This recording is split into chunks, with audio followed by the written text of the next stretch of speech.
terlambat sebenarnya. Karena kan kalau misalkan kita bahas masalah data body, itu kan ada cut off yang bukan barusan ya, sedang kita lalui. Cut off apa Bapak semuanya? Cut off BOSP ya. Oke, sebelum masuk ke sana, Bapak Ibu yang di sini sebagian besar operator, dinas, kepala sekolah, terus apa? Pengawas? Bukan. Operatornya ada? Ada, oke. Sebagian operator, sebagian pengawas, sebagian dinas ya. Komplit ya? Oke. Oke, kita mulai aja ya materinya ya. Bismillahirrahmanirrahim. Next Mas. Oke ya. Jadi kalau kita bahas Dapodik Bapak semuanya, itu tidak terlepas dari 4 entitas utama Dapodik. Itu pasti. Ya. Setiap kali kita bahas Dapodik itu pasti berhubungan dengan 4 entitas utama ini. Nah, 4 entitas utama ini biasanya sering dilupakan. Tadi kan sempat dibahas masalah stunting ya. Itu yang sering dilupakan. Jadi kalau kita lihat di aplikasi Dapodik itu ada penginputan data, yaitu data periodik dari siswa. Apa aja datanya? Ya, tinggi badan, berat badan, tingkat dan seterusnya ya. Yang mana itu sering diabaikan. Kenapa? Karena nggak ada fulusnya, bukan nggak ada datanya, nggak ada uangnya, makanya sering dilupakan. Nah, di sini 4 entitas utama itu biar mudah diingat, itu kita hubungkan dengan uang ya, biar gampang diingat dan pasti diisi nanti. Yang poin pertama, kalau kita bahas masalah satuan pendidikan, di sana melekat adanya data Sarpras, betul sekali. Sarpras. Kalau Sarpras uangnya ada di mana? Alhamdulillah. Dapat semua ya. Ada DAK fisik. Yang mana di sana DAK fisik itu saat ini tidak ada pengajuan proposal, ya. Jadi semua datanya murni dari inputan lembaga yang ada di Dapodik, ya. Jadi ketika lembaga menginput data Dapodik, mulai dari tanah, ya, di tanah itu nanti ada atribut luas lahan tersedia, yang mana itu nanti kan melihat di bangunannya atau ruangannya. Kalau nggak ada, itu nanti bisa diusulkan pembangunan. Itu proposal pertama. Kemudian proposal kedua, ada bangunan sama ruang. Itu nanti untuk menu rehab. Alhamdulillah. Nah, yang poin 3, ada sisi alat. Itu nanti di menu apa? APE atau TIK. Wah, alhamdulillah udah paham semua ya. Ini kita lewati aja mungkin ya. Oke, yang poin 2, peserta didik. Oh siap. Kalau peserta didik, duitnya di mana? Nah, sekarang bukan BUP lagi ya. Oke, BOSP atau BUSP? BOSP. Oke, boleh lah bebas. Mau BOSP boleh, mau BUSP boleh. Sekarang saya tanya, kepanjangannya BUSP apa? Satuan Pendidikan. Yang kenceng misalnya buat satuan pendidikan gitu. Oke, siap, kita samakan dulu ya.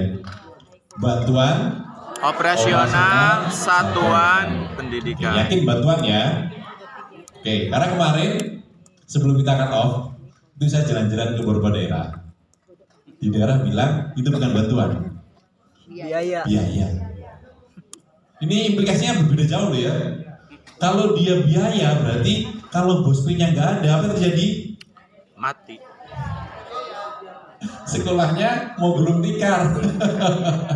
Nah, tapi kembali lagi ya, jadi BUSP ini adalah bantuan. Jadi bisa jadi sekarang ada, bisa jadi tahun depan nggak ada. Itu sepakatin dulu ya. Jadi tergantung dari kemampuan anggaran negara, Bapak semuanya. Jadi kalau misalkan siap, oke. Jadi kemarin memang untuk BOSP ini kan banyak yang mengeluh ya, Pak, Ini kalau disamakan antara yang provinsi A, provinsi B, kabupaten A, B itu secara unit cost-nya beda, Pak. Gitu kan ya? Di sana kalau cuma 600.000, Pak, itu buat ngambil saja kurang. Ya. Nah, bisa ditambahkan nggak? Unit cost-nya disesuaikan dengan unit cost yang ada di masing-masing daerah. Nah, itulah salah satu yang kemarin. Untuk unit cost BUSP itu sudah dibuat majemuk, disesuaikan dengan masing-masing daerah. Ada yang 600 sampai 1.200.000 per siswa. Itu untuk peserta ide. Ya. Kemudian selanjutnya ada di PTK atau pendidik dan tenaga pendidikan. Uangnya ada di mana? Sertifikasi. Oke, ada di sertifikasi. Langsung to the point. Ini alhamdulillah sudah paham semuanya, enak jelasinnya ya. Dompet. Oke, jadi kalau misalnya nanti ada masalah dengan datanya sertifikasi, kira-kira siapa yang diminta untuk bertanggung jawab? Oke, operator ya. Kalau misalkan cair, sertifikat cair yang dapat siapa? Bendahara. PTK-nya ya, kasihan banget operatornya. Iya, Oke. kata pinjam iya. Jadi harusnya, Karena kesulitan. siap. Iya, benar. Harusnya untuk PTK ini kan sejak tahun 2019 itu di Dapodik sudah dibuat akun sendiri-sendiri. Jadi ada akun operator, ada akun Kepsek, ada akun PTK. Yang mana tujuannya adalah biar semuanya bisa melakukan pengecekan secara aktif, proaktif untuk mengawal data. Jadi kalau ada apa-apa dengan datanya, nggak nyalakan operator, ya. Jadi semuanya bisa mengecek barengan. Nah, kemudian dari 3 aktor utama tadi itu harus sudah ada proses di dalamnya yang menyatukan dari 3 aktor utama tadi, yaitu di proses substansi pendidikan, yang mana di sana ada rombongan belajar, ada pembelajaran ya, itu menyatukan antara siapa gurunya, di sarpras mana dia mengajar, siswanya siapa saja. Jadi kalau misalkan keempat entitas nama ini nggak ada di Dapodik, maka teman-teman lembaga nggak akan bisa melakukan proses sinkronisasi atau kirim data. Itu ya. Oke, next.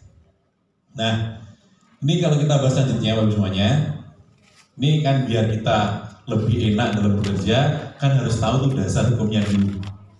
Ya kan?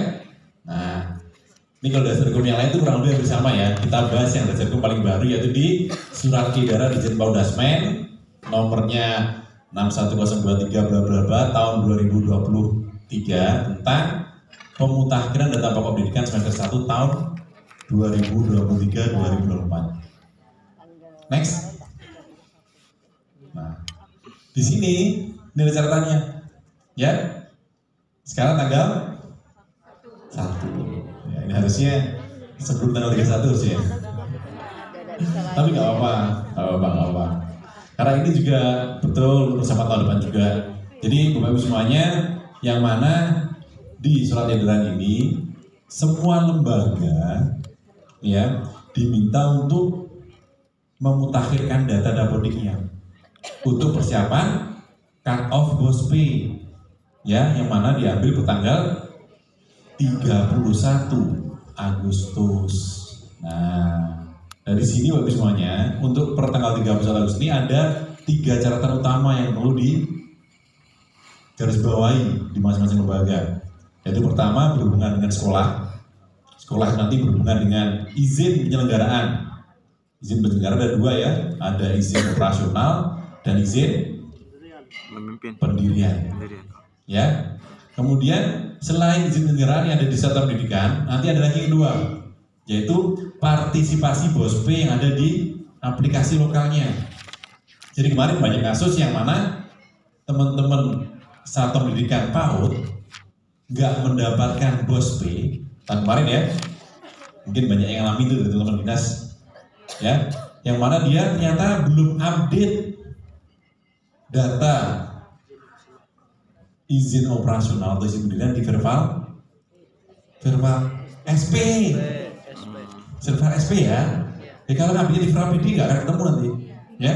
Di verbal SP ini belum diupdate, sehingga ketika dilakukan pengambilan data datanya nggak lengkap sesuai prasyarat yang ada di juknis, lembaganya nggak masuk. Kemudian ada juga yang partisipasi BOSP-nya, ya ada yang di sana menolak setelah diklarifikasi dinasnya ke lembaga apa? Nah, salah klik, aduh, fatal loh ini ya. Tapi tahun kemarin masih dibuat diskresi. Tahun kemarin, tahun saat ini kelihatan nggak ada. Akhirnya pertanggal 1 Maret diambil lagi datanya, akhirnya memunculkan SK tambahan, ya SK tambahan yang mana di sana tetap dengan prasyarat semua sekolah yang sudah sinkron di tanggal 31 Agustus, tapi terkendala di izin penyelenggaraan izin operasional atau partisipasi BOSP-nya dan dia sudah perbaiki sebelum tanggal 1 Maret itu bisa masuk di SK tambahan. Tapi ada syarat lanjutannya, ini yang banyak yang miss, ya mentang-mentang sekolahnya masuk SK tambahan, ya dia sudah merasa aman dan pasti salur. Padahal ada satu syarat yang terlewat di sana. Apa? Sesuai juknis. Apa Pak? Nah, sesuai juknis, bukan rencana dulu Pak. Sesuai juknis, lembaga yang bisa disalurkan di tahun 2023 harus sudah membuat pelaporan tahun 2022 maksimal tanggal berapa? Tanggal 25 Juni. Ya, ketika dia nggak membuat pelaporan sampai tanggal 25 Juni, meskipun dia masuk SK tambahan, maka dalam 1 tahun akan hangus. Ya. Nah kemudian kalau misalkan kemarin ada dinas yang komplain, wah Pak, ini lembaganya sudah membuat laporan, tapi belum dimasukkan di BOP salur, gimana? Gitu ya. Nah silahkan nanti dibaca lagi di judisnya, ya Permendikbudnya bahwa di sana pelaporan yang diakui adalah pelaporan yang masuk di aplikasi yang disediakan oleh Kemdikbudristek. Jadi kalau nggak dihentikan di sana, maka pelaporannya nggak kita anggap, gitu ya. Nah maka di sini syarat terbaik semuanya untuk BOSP-nya dipastikan selain dia dari sisi verbal SP, partisipasi BOSP, yang terakhir di poin 4 adalah berhubungan dengan siswa. Apa itu? NISN. Nah, NISN nanti ada berhubungan dengan salah satu indikator yang ada di holistik integratif ya. Apa itu? NIK. Nah, NIK nanti kita bahas. Ya, lanjut, next.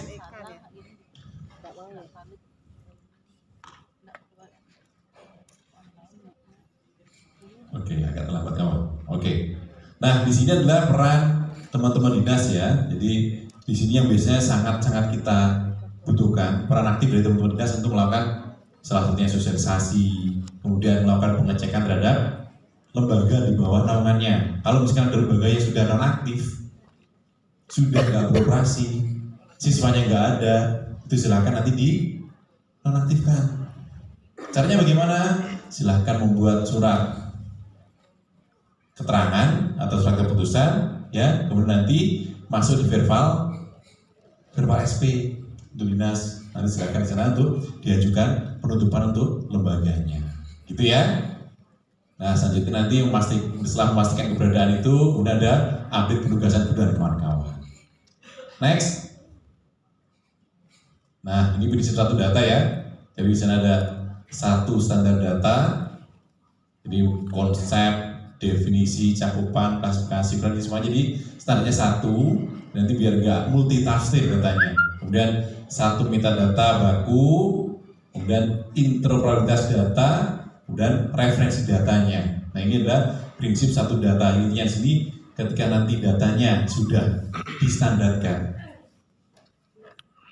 ya, ketika sudah distandarkan, artinya ini menjadi satu data, ya, satu data, satu bahasa nanti. Jadi ketika ada yang kurang, ya pasti nanti perbaikannya pasti akan sama. Gitu ya. Jadi di sini nanti diharapkan semuanya ketika nanti ada yang bingung masalah ini datanya gimana cara nyetrikaannya.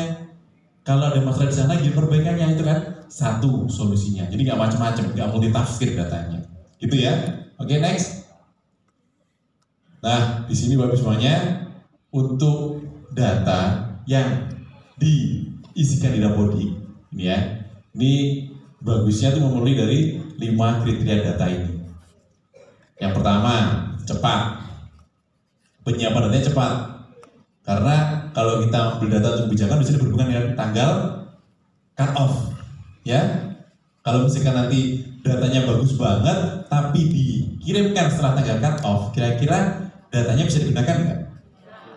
Iya, tidak bisa digunakan. Maka di sini ya harus cepat dalam proses pengumpulan datanya. Nah, setelah cepat itu nggak cukup. Cepat datanya sampah aja nggak akan ada gunanya juga, ya kan? Maka di sini harus lengkap juga. Nah, lengkap ini ya biasanya ada data sandingannya. Bisa data legal dokumen ya. Biasanya kalau berhubungan dengan siswa di sana ada data KK. Kalau misalkan di sini menambahkan data siswa baru, ya itu ada data KK. Jadi pastikan ketika teman-teman di lembaga menambahkan data siswa baru, pastikan sudah ada legal dokumennya. Karena ini berhubungan juga dengan salah satu indikator PODHI ya, NIK. NIK berhubungan dengan NISR. Ya. Karena kalau misalkan nanti nggak lengkap datanya, syukur dimasukkan. Kemarin di kasus ada salah satu lembaga PAUD yang menghentikan datanya itu bukan berdasarkan dari legal dokumennya. Contoh, misalkan namanya Iwan, nama anaknya Iwan. Ibunya diisi Bunda Iwan, Ibu Iwan, Mama Iwan. Nah, ketika dicocokkan dengan data capil, kira-kira NISN-nya bisa terbit nggak? Nah, invalid. Nah, itu sekolahnya komplain, loh Pak, ini datanya sudah lengkap Pak, kok nggak terbit-terbit NISN-nya? Setelah kita tunjukkan, Bu, masa iya nama ibu kandungnya jadi siswa ini namanya seperti ini. Silakan diperbaiki. Nah, kalau sekarang lebih enak lagi perbaikannya, ada di verbal PD, di sana bisa dicek kalau masuk data residu, dicek residunya karena apa, gitu ya. Nah, selain lengkap, datanya harus mutakhir. Mutakhir itu apa? Kondisinya sesuai dengan kondisi yang paling baru, ya, paling baru. Jadi kalau misalkan nanti ada perubahan, contoh tadi apa? Yang kita berani data periodik. Salah satu data tumbuh kembang siswa, ya, biar nggak semua siswa jadi stunting. Kalau di PAUD mungkin cuma 2 tahun ya. Kalau di SD bayangkan 6 tahun di SD. Stunting terus. Iya, masuk kelas 1 ukuran siswanya ukurannya gitu. Tinggi badan, berat badan, lingkar kepalanya kayak lulusan TK. Ya kan?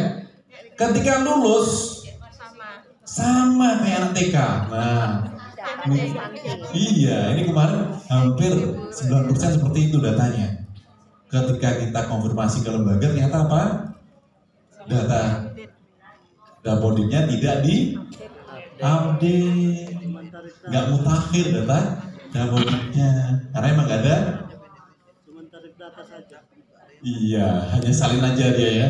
Nah, makanya di sini karena nggak ada duitnya nggak diupdate datanya. Nah, sekarang kan banyak dibahas masalah stunting nih, semoga diupdate semuanya ya. Nah, akhirnya makanya di sini semoga teman-teman di lembaga sudah bisa memutakhirkan datanya, terutama di data periodiknya. Nah, selain mutakhir, yang keempat adalah akurat. Akurat apa? Datanya benar. ada apanya? Apa adanya. Oke. Ya, datanya apa adanya. Jadi ini biasanya akan bertolak belakang ketika teman-teman lembaga mau membuat akreditasi. Ya. Kalau buat akreditasi biasanya datanya apa? Cantik, bagus gitu ya, lengkap. Nah, kalau ternyata belakang apa? Datanya nggak ada. Nah, ini nanti kan berimplikasi ketika teman-teman dicek untuk pengambilan data terkait untuk banper. Ya, jadi kemarin waktu kita ke daerah salah satunya, waktu itu kita ke SD ya, ke SD, salah satu contohnya di sana banyak lembaga yang sangat membutuhkan data fisik. Ya, komplain Pak, ini kita udah 20 tahun nggak dapat bantuan. sekolahnya sangat kasihan, bangunan banyak yang rusak, gitu kan ya. Data ini aja nggak ada dan seterusnya. Komplain, gitu kan. Setelah dicek datanya apa terjadi? Di Dapodiknya akreditasinya adalah A. Iya, harusnya A. Ketika kita cek dan kita konfirmasi ke lembaganya, ternyata banyak pembelaannya. Ya Pak, ini karena biar lulusannya bla bla bla dan seterusnya gitu. Nah padahal untuk mendapatkan bantuan DAK fisik, data dapurnya harus sesuai dengan kondisi di lapangan. Kalau di akreditasinya A, semuanya data lengkap, maka secara cut off data dia nggak akan dapat DAK fisik. Ini ya. Nah, kemudian dari 1, 2, 3, 4 yang paling penting ada di poin nomor 5, yaitu apa? Akuntabel. Jadi di sini semua datanya bisa dipertanggungjawabkan kebenarannya. Contoh kemarin ya, ada salah satu lembaga di luar sana yang dia ketika kita cek cut off BOSP-nya ya, itu ada indikasi anomali atau penyimpangan. Kemudian kita sampling ke lembaganya, ternyata benar. Dia memasukkan data lulusan tahun yang lalu ke lembaganya dan nggak tanggung-tanggung. Kemarin totalnya untuk BOSP-nya itu sekitar 1, sekian M. Luar biasa nih, pinter nih sekolahnya ini. Nah, setelah jadi temuan, akhirnya sama teman-teman Ijen dibilangin, udah mau jalur damai atau kurang damai. Kalau mau jalur damai udah gampang deh, kembalikan aja deh 1,7 miliarnya. Karena kalau misalkan nanti masuk ke BPK atau ke KPK akan panjang urusannya, gitu kan? Nah, kemarin juga masih dibahas ya. Dan kemungkinan kalau misalkan lembaga dapat itu biasanya nggak bersisa biasanya. Ketika diminta kembalikan, banyak alasannya. Nah, di sini akhirnya kemarin diambil jalan tengah ya, mungkin berapa tahun nggak disalurkan hasilnya itu masih dibahas pada teman-teman Ijen.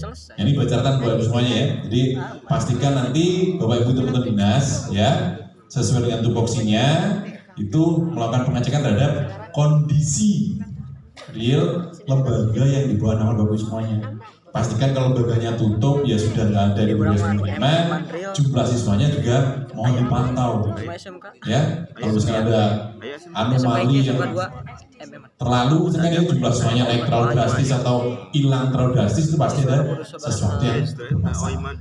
Ya, karena kalau misalkan nanti ada permasalahan seperti itu, nggak cuma lembaganya yang kena, dinasnya juga akan diperiksa, gitu ya. Jadi biar tidurnya nyenyak, mulai saat ini pastikan semua datanya bisa dipertanggungjawabkan. Oke, next. Nah, selain kriteria data baik, di sini ada kualitas datanya bagi semuanya, ya. Selain dia akurat, mutakhir, di sini ada poin yang ketiga ditambahkan yaitu berkelanjutan. Nah, berkelanjutan itu apa?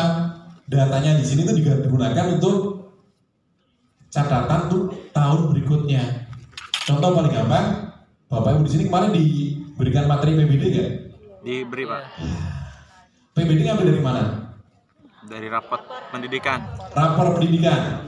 Rapor pendidikan datanya dari mana? Dari Dapodik kan ya? Dapodik. Nah, disinilah ketika Bapak Ibu masukkan datanya di Dapodik tahun kemarin, datanya diolah di rapor pendidikan. Setelah diolah nanti akan dimasukkan di PBD untuk buat rencana di tahun sekarang. Ini berkelanjutan, jadi kan dicek nanti. Setelah dibuat perencanaan, nanti kan ketahuan tuh item mana yang kurang, item mana yang sudah sesuai, yang kurang dibuat perencanaannya. Yang mana di PBD itu ada tagline-nya apa? IRB, betul. Apa itu? Identifikasi benah. Oke, refleksi benahi. Yang mana nanti item benahinya akan masuk di dalam perencanaan ARKAS. Gitu kan ya? Oke, alhamdulillah sudah pada paham semua ya. Oke, next. Nah, sedikit bahas masalah ARKAS. Ini untuk teman-teman BOP ya. Tahun depan insya Allah kita udah pindah ke ARKAS. Ya. Rencananya nanti kalau nggak di bulan Oktober ya November awal itu sudah kita launching Arkas PAUD. lebih kompleks. Harapannya nanti Asal di tahun 2024 semua lembaga PAUD sudah menggunakan awal Arkas. Nah, tadinya belajar. ini adalah proses validasi yang ada di Dapodik Bapak Ibu semuanya.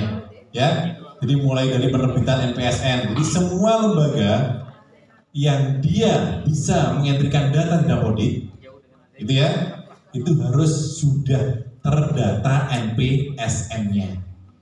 Ya. Jadi kalau misalkan kita membahas masalah bantuan ya apapun itu pasti dilihat dari data sekolahnya, dia harus punya NPSN.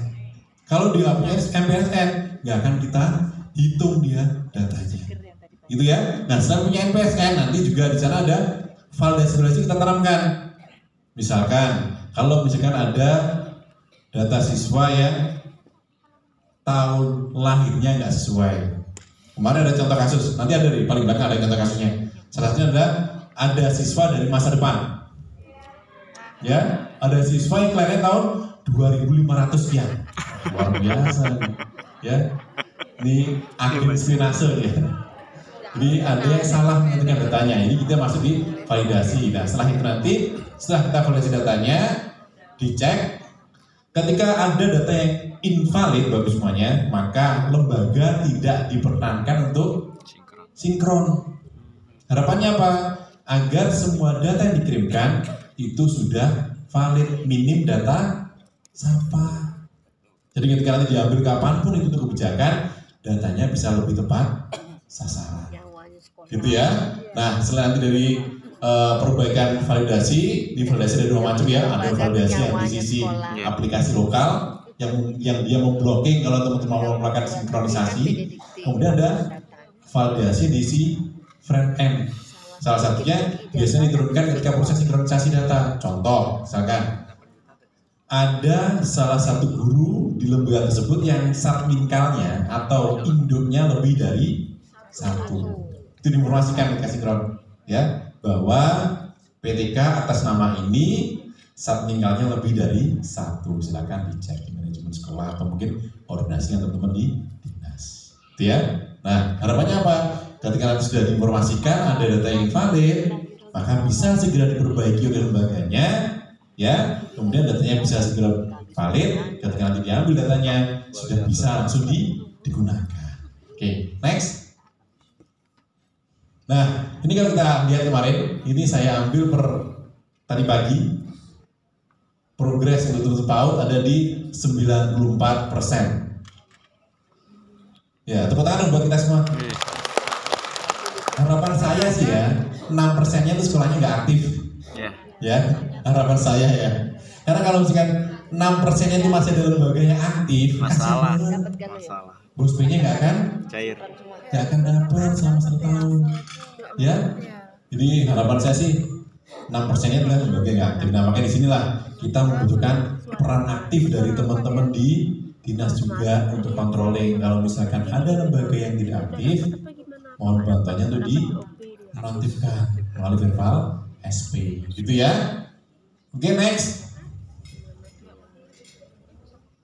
Nah, ini selain kita bahas masalah progres, nanti kita bahas masalah tugas dan perannya, ya, mulai dari UPT, dinas dan satuan pendidikan. Nah, di sini kalau dinas nih melakukan sosialisasi salah satunya ya. Kalau satuan pendidikan ini sebagai ujung tombaknya, dia yang memperbaiki data, dia mengirimkan perbaikan data, nanti dibantu oleh teman-teman melakukan verifikasi datanya juga. Jadi kalau misalkan nanti ada data yang bermasalah, berarti yang harusnya bertanggung jawab selain kepala sekolah, dan juga teman-teman dinas pendidikan, ya. Makanya di sini kita mohon bantuannya untuk melakukan proses verifikasi validasi data terdata data yang dikirimkan oleh lembaga di bawah naungan. Itu ya. Oke, next. Nah, ini adalah proses bisnis dalam pengumpulan data ya. Jadi nanti di Dapodik itu ada proses pengumpulan data, yaitu pengiriman dari aplikasi Dapodiknya, yang mana di sana dimulai dari kode referensi, struktur data, dan sampai sinkronisasi atau pengiriman datanya. Nah, setelah itu nanti setelah pengumpulan data dari teman-teman di lembaga, datanya akan masuk di manajemen. Di sana ada manajemen dinas ya, melakukan proses pengecekan. riset kode registrasi, riset akun, nambah penugasan, mutasi siswa, baik mutasi masuk maupun mutasi keluar. Nah, nanti bisa ditambahkan di sana. Setelah itu nanti di sisi kita itu ada validasi data. Validasi data mulai dari aplikasi front end-nya yang diinstal di sekolah sampai di validasi back end yang ada di pusat. Ya. Nah, selain itu nanti juga ada pemanfaatan data. Nanti secara detail akan kita bahas juga nanti ya. Pemanfaatan data itu siapa yang manfaatin, digunakan buat apa saja. Jadi intinya di sini ketika pengumpulan data, teman-teman semua akan terlibat secara aktif. Ya, sesuai dengan tugasnya tadi. Yang sekolah mengentrikan data, memperbaiki data, yang dinas selanjutnya adalah untuk verifikasi validasi data. Nah, kemudian di pusat nanti akan diupdate lagi, dicek lagi. Ya. Kevalidan data. Oke, next. Nah, ini ya. Ini tadi ya, kalau secara bagian seperti ini. Yang pertama, satuan pendidikan, ya, satuan pendidikan, kemudian study day, guru dan tendik, teman belajar. Ini adalah penginputan datanya. 4 entitas utama yang ada di Dapodik, semua diinputkan. Setelah diinputkan, langkah selanjutnya adalah dicek datanya. Ada yang invalid enggak? Kalau yang invalid harus diperbaiki dulu datanya. Kalau sudah tidak ada data invalid, berarti dicek oleh kepala sekolah melalui proses sinkronisasi. Sebelumnya ya ada namanya SPT, Siap. SPTJM, surat pertanggungjawaban mutlak. Nah, nanti yang bertanggung jawab terhadap datanya itu adalah kepala sekolah. Jadi di sini kita membagi beban kerja ya. Karena kalau dulu kan semuanya diserahkan ke operator tuh. Kalau saat ini meskipun di lapangan dalam tanda kutip operator yang bergerak, tapi secara pertanggungjawaban data tetap ada di kepala sekolah. Jadi di sini sebenarnya kita sedikit memaksa teman-teman kepala sekolah agar lebih paham terhadap datanya. Jadi kalau misalkan nanti ada pengecekan misalkan, kepala sekolah juga paham karena sebagai pertanggungjawaban data. Gitu ya. Nah, setelah datanya sudah sesuai semuanya, baru dilakukan proses kirim data atau sinkronisasi. Nah, ini nanti ya, setelah sinkronisasi, datanya akan masuk ke pusat ya melalui load dan seterusnya itu kan, dan seterusnya. Nah, setelah nanti baru dicek ada yang invalid enggak, ada yang ganda enggak, ada data yang sesuai enggak, dan seterusnya. Dicek banyak, setelah nanti ditampilkan di manajemen, mulai dari progres pengiriman, ya, profil sekolahnya itu bisa dicek di manajemen. Jika misalkan sekolahnya sudah melakukan proses sinkronisasi data, gitu ya. Oke, next. Nah, ini adalah salah satu pemanfaatan datanya ya. Jadi mulai dari BOS atau BOP, dia melekat di satuan pendidikan, study day, PTK, PIP, Banper, PMP, Arkas, sampai di pemanfaatan dari pemerintah daerah yang banyak yang dimanfaatkan di sana. Jadi semua ini datanya bersumber dari data Dapodik. Ya, next. Nah, sekarang kita masuk di indikator layanan HI. Nah, ini indikator pertama. Ini semuanya indikator sudah ada di Dapodik Bapak semuanya ya. Jadi mohon bantuannya untuk di-update datanya. Ya, karena kemarin waktu kita ngambil datanya itu yang dari 8 indikator yang dia 5 sudah terisi dengan baik itu cuma sedikit. Ya, kemarin kita ambil hanya 78.000 dari berapa ribu dari satuan pendidikan. Ya, kita kan ada sekitar 200-an ribu ya, PAUD ya. Itu cuma 78.000 yang sudah ngisi mungkin ya. Jadi kalau kita lihat di sini, yang pertama, indikator pertama adalah indikator untuk memenuhi KPO. Apa itu? Kelompok pertemuan orang tua. Nah, ini ya. Di sini kita bisa melihat apakah melaksanakan atau tidak. Ini ada salah satu indikator yang gampang. Dia cuma pilihan saja, ya atau tidak. Kalau ada niat ini nggak sampai 1 detik udah selesai, ya kan? Tapi kalau niatnya nggak ada, sampai setahun juga nggak akan diisi, ya. Oke, next. Nah, kemudian indikator kedua di sini adalah di bagian DDTK. Nah, ini yang mungkin masih diisi di bagian DTK-nya, tapi di bagian data periodik siswanya banyak yang dilupakan. Jadi di sini di DTK-nya diisi ya, setiap berapa bulan sekali itu ada gitu. Tapi di data periodik siswanya dilupakan. Sehingga datanya nggak akan nyambung. Iya, jadi kalau data periodik biasanya setiap semester, Bu. Kalau data periodik biasanya setiap semester. Iya. Iya. Bisa diambilnya per setiap semester. Oke, next. Nah, kemudian indikator ketiga di sini untuk pemeriksaan ya, berat badan, lingkar kepala dan seterusnya ya, jadwal kesehatan. Ya, ada enggak di sana? Jadi silakan dimasukkan. Kemudian next, yang indikator keempat, ini ya, deteksi tumbuh kembang. Ya, dia sudah ada rujukannya atau belum, rujukan ke puskesmasnya. Ya, dicoba pilihannya gampang ya, tinggal ada atau tidak. Next. Nah, di sini adalah untuk apa ini? PHBS ya. Nah, itu juga sudah tinggal pilih saja, nggak perlu IC ya, tinggal pilih aja, gampang sebenarnya. Cuman ya, kok nggak semuanya isi gitu ya. Ini mungkin permasalahan di literasi operatornya kurang ya. Nah, kalau literasinya kurang kan ada banyak tuh yang diperbaiki tuh ya. Jadi mulai dari akar masalahnya apa kalau ya, contohnya itu kan, kemudian cara benarnya seperti apa ya, itu bisa dimanfaatkan di sini.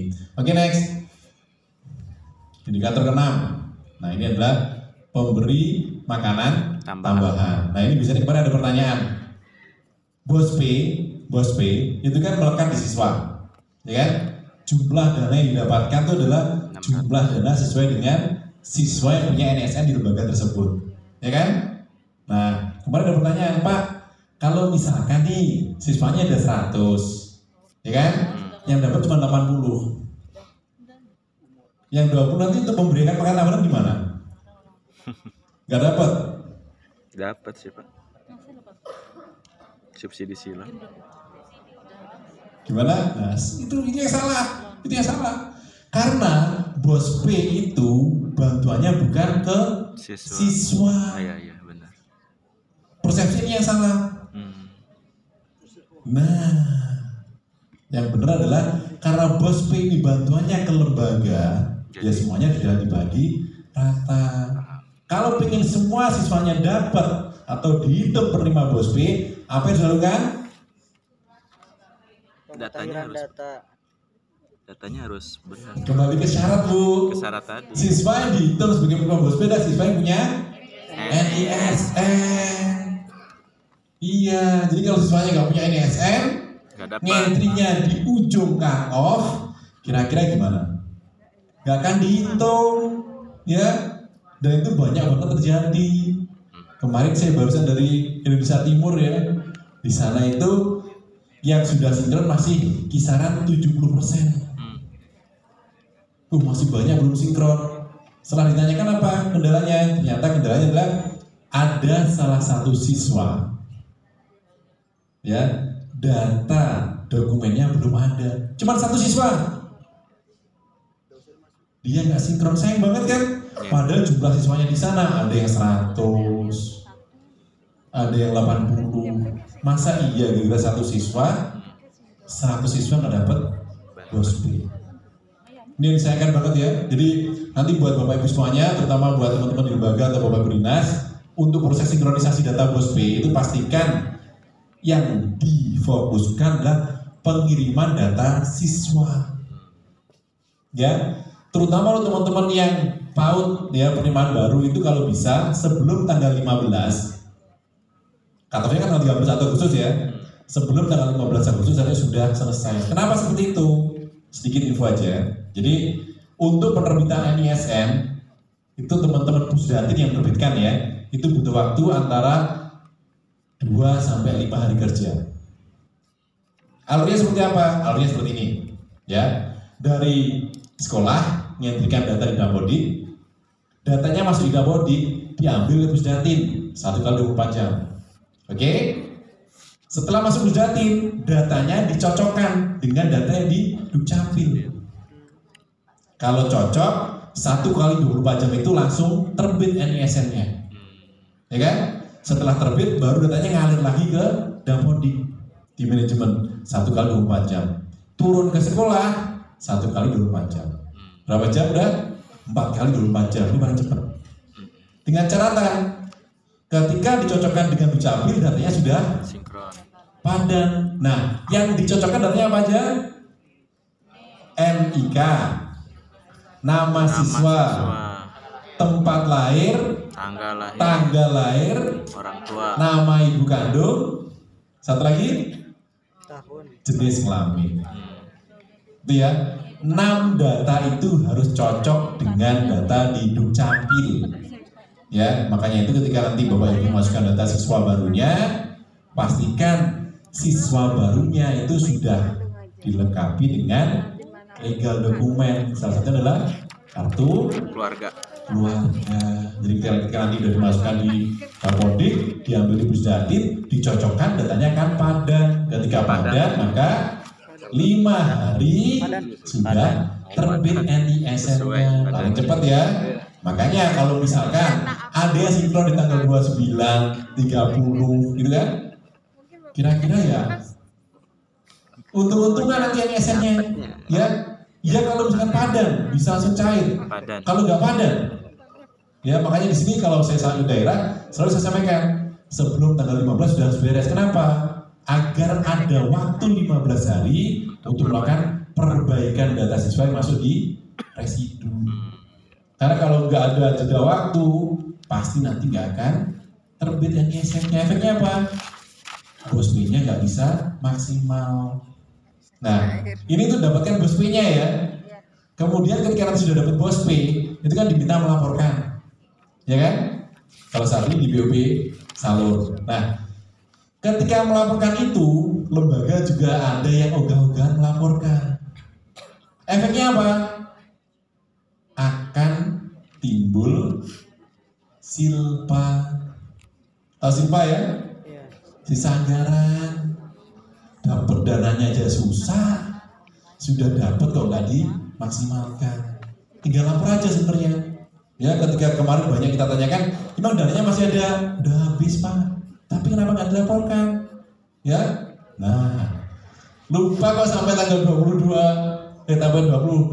Juni ya, itu lupanya udah kelewatan ya. Jadi kemarin kita cek itu ya, ada salah satu lembaga yang salurnya dia sekitar 6 juta kalau nggak salah ya, yang dilaporkan hanya 400.000. Luar biasa nih ya. Efeknya apa? Di tahun 2023 dia bingung loh Pak, Mas, ini kok saya daftar satu salurnya cuma 0. Dan yang belum dilaporkan berapa? 5.400.000. Pagunya berapa? 6 juta. Efek dari silpa apa? Silpa itu kan mengurangi nilai penyaluran di tahun selanjutnya. Kalau 5 juta, kan 6 juta. Salur tahap satunya jadi berapa harusnya? 3 juta, ya kan? Silpanya dia 5.400.000. Maka tahap 1 dipotong 5.400.000. Berapa jadinya? Wong dia salurnya 3 juta, dipotong 5 juta. Ayo. Masih minus 2.400.000. Efeknya apa? Di tahap kedua, kalau dia buat laporan bener, masih bisa salur, ya kan? 600.000. Kalau ogah-ogahan ya, ini sayang banget ini ya.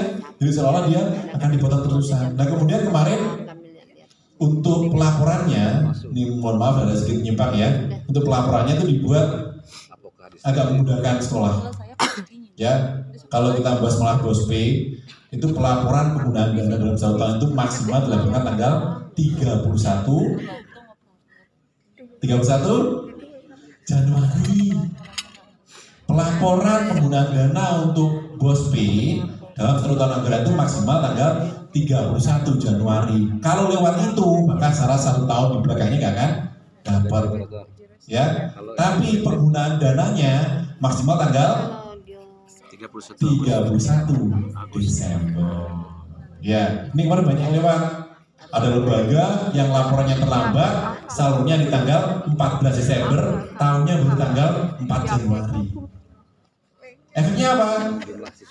Dananya secara peraturan nggak bisa digunakan. Makanya tahap 2 full jadi simpan. 10 menit lagi. Cepat banget ya, ini masih banyak materinya. Oke Mas, next. Oke, kita lanjut. Di sini adalah di sisi untuk NIK. Ya, NIK ini adalah syarat untuk penerbitan NISN. Oke, next. Next. Yuk. Oke, terima kasih. Masih banyak ya. Oke deh. Mungkin itu aja ya yang bisa saya sampaikan. Ya, sebenarnya ada banyak yang mau saya sampaikan. Jadi salah satunya kemarin ada di sini saya buat contoh data anomali ya. Ada data anomali siswa, data anomali PTK itu ada contohnya di nanti teman-temannya juga lebih tahu kira-kira kalau ada data seperti ini gimana cara perbaikannya. Tapi nggak apa, karena keterbatasan waktu saya mohon maaf jika ada dalam penyampaian ada yang kurang berkenan dari Bapak Ibu semuanya. Bila kita berhidayah, assalamualaikum warahmatullahi wabarakatuh. Waalaikumsalam warahmatullahi wabarakatuh. Oke, terima kasih Mas Kitian.